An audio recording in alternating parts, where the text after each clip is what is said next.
नाम तो नहीं भूले होंगे आप, और अगर भूल गए तो मैं आपको याद दिला दूं, जानवरों की वो डॉक्टर जिसके साथ पहले रेप हुआ और फिर उसको जिंदा जला डाला।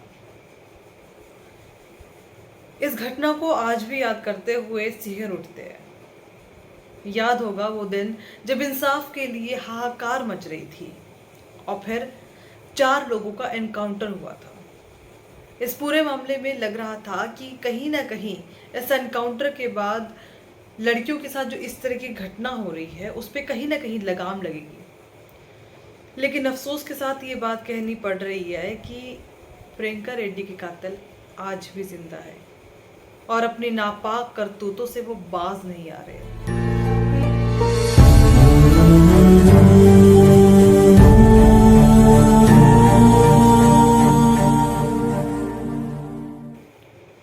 मामला हरियाणा के कैथल जिले का, जहां पर एक 7 साल की बच्ची के साथ ऐसे ही घटना को अंजाम दिया गया।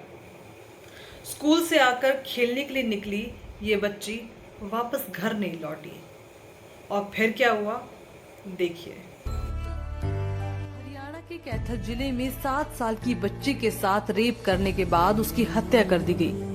वारदात को अंजाम देने के बाद सबूत मिटाने के मकसद से बच्ची की बॉडी को तेल छिड़ककर जलाने का प्रयास किया गया।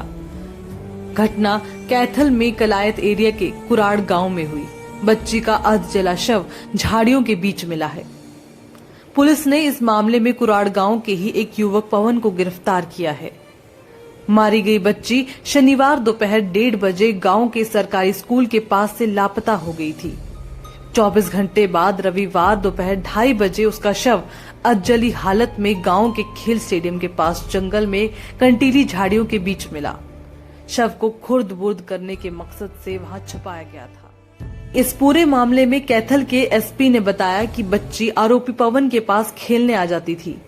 इसी का फायदा उठाकर वो बच्ची को खिलाने के बहाने स्टेडियम की तरफ ले गया और वहां उसके साथ दरिंदगी की गई। जब बच्ची ने शोर मचाया तो पवन ने मुंह दबाकर उसकी हत्या कर दी। उसके बाद पवन सबूत नष्ट करने के मकसद से पेट्रोल लेकर आया और उसे शव पर छिड़ककर आग लगा दी। पूछताछ करेंगे। अभी उसका हम कल रिमांड लेंगे। रिमांड लेकर के और ज्यादा गहनता से उससे पूछताछ की जाएगी और सारी बातों का जो भी सामने आएंगी उनका खुलासा किया जाएगा। प्रोफाइल क्या है सर इस युवक का? ये युवक ये है कि तकरीबन 19 साल की इसकी उम्र है और ये यानी कि 9th क्लास तक पढ़ाई करी है, तो बिल्कुल एक बेरोजगार किस्म का शख्स है। वैसे ही वो छोटा मोटा कोई काम करता है उस तरीके से और आवारा किस्म का ही शख्स है। कोई नशा वगैरह भी पहले कोई मामले दर्ज है सर इसमें? अभी वो बाकी बात आगे पता चलेगी। अभी तक तो है कि पहले कोई मामला तो ऐसा कोई सामने नहीं आया है। हाँ, नशे की बात ये है कि कल तो इसने वारदात को अंजाम दिया था और आज ये तकरीबन यानी कि नशे की हालत में था। जब हम इसे पकड़ के लाए हैं, इसको घर से हम गिरफ्तार करके लेके आए तो नशे की हालत में था। तो सर अकेला ही कोई और इसमें संलिप्त? वो बाकी सारी बातें अभी गहनता से और अच्छे से इसे पूछताछ की जाएगी। उसके बाद में ही फिर सारी बात सामने आएगी और सारे एंगलों से हम पूछताछ भी कर रहे हैं और सारे एंगलों से और भी जांच करेंगे। अगर कोई और भी इसमें अगर कोई शामिल आया तो उसकी फिर देखी जाएगी, जैसा भी होगा आगे। सर लड़की को क्या लालच दे के इसने बुलाया अपने पास?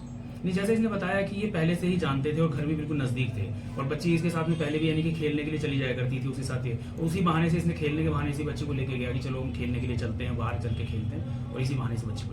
कैथल के एसपी मकसूद अहमद ने कलायत के डीएसपी सज्जन कुमार की अगुवाई में सीआईए समेत पुलिस की कई टीमें बनाकर उन्हें सर्च में लगा दिया।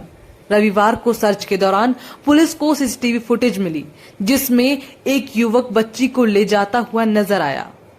पुलिस अधिकारियों ने लोगों को फुटेज दिखाई तो युवक की पहचान पवन के रूप में हुई, जो कुराड़ गांव का ही रहने वाला है। बच्ची का शव मिलने के बाद पुलिस ने पवन को गिरफ्तार कर लिया है। पुलिस की प्राथमिक पूछताछ में पवन ने रेप करने के बाद बच्ची की हत्या की बात को कबूल कर लिया है।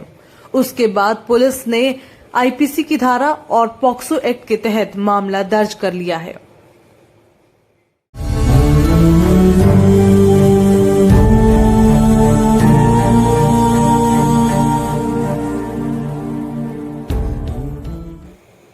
जब भी ऐसी घटना होती है तो अक्सर तमाम सवाल उठाए जाते हैं, कैंडल मार्च की जाती है, लेकिन ये समस्या फिर भी जस की तस बनी हुई है।